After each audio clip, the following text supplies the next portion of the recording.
জামালপুরের ইসলামপুর উপজেলার ১১ নং চরপুটিমারী ইউনিয়ন মহিলা দলের কর্মী সমাবেশ অনুষ্ঠিত হয় ৩১ জানুয়ারি ২০২৫ রোজ শুক্রবার বিকেল ৪ ঘটিকায় চিনারচর স্কুল মাঠে। এ সময় প্রধান অতিথি হিসেবে বক্তব্য রাখেন আলহাজ সুলতান মাহমুদ বাবু, সাবেক এমপি ও সভাপতি, ইসলামপুর উপজেলা বিএনপি শাখা। কর্মী সমাবেশে সভাপতিত্ব করেন মিনারা আক্তার মিনা। প্রধান বক্তা হিসেবে বক্তব্য রাখেন নাহিদ আক্তার খানম সুলেখা, সভাপতি মহিলা দল ইসলামপুর উপজেলা শাখা ও সহসভাপতি মহিলা দল জামালপুর জেলা শাখা। বিশেষ অতিথি হিসেবে বক্তব্য রাখেন আলহাজ নুরুল ইসলাম নবাব, সাধারণ সম্পাদক ইসলামপুর উপজেলা বিএনপি ও ত্রাণ ও পুনর্বাসন বিষয়ক সম্পাদক জামালপুর জেলা শাখা। বিশেষ মেহমান হিসেবে বক্তব্য রাখেন হামিদুর রহমান মলিন, যুগ্ম আহ্বায়ক বাংলাদেশ জাতীয়তাবাদী যুবদল ইসলামপুর উপজেলা শাখা।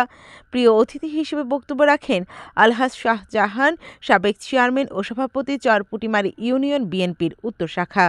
সঞ্চালনা করেন ফাহমিদা আক্তার পলিন, সিনিয়র যুগ্ম সাধারণ সম্পাদক উপজেলা মহিলা দল ইসলামপুর।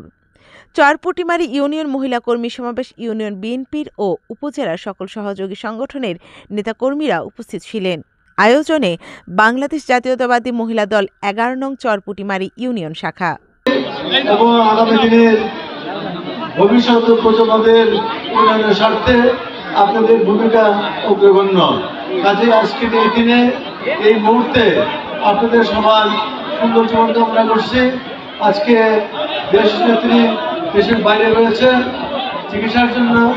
দেশনেত্রী অতি দ্রুত আরোগ্য কামনা লাভ করছি। তারেক রহমান সাহেব যদি দ্রুত দেশে ফিরে আসতে পারে আমরা মহান আল্লাহর নিকট দোয়া করছি। এই মহিলা দলের সমাবেশটির আয়োজন করেছেন।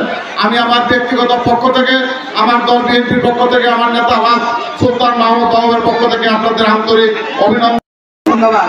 সঙ্গে একটা কথা বলবো, নারীর জাত ইসলাম সবচেয়ে ভালো জায়গা দিয়েছে, নারীর স্থান সকলের উপরে দিয়েছে। প্রত্যেকটা সন্তানের মায়ের পায়ের নিচে বেহেস। অতএব এই সন্তানদের জনগণ, এই জনগণরাই ভোটার, এই জনগণরাই নেতা। অতএব আমরা হাত শক্ত করার জন্য সবাই একাত্মবদ্ধ হয়ে আছি।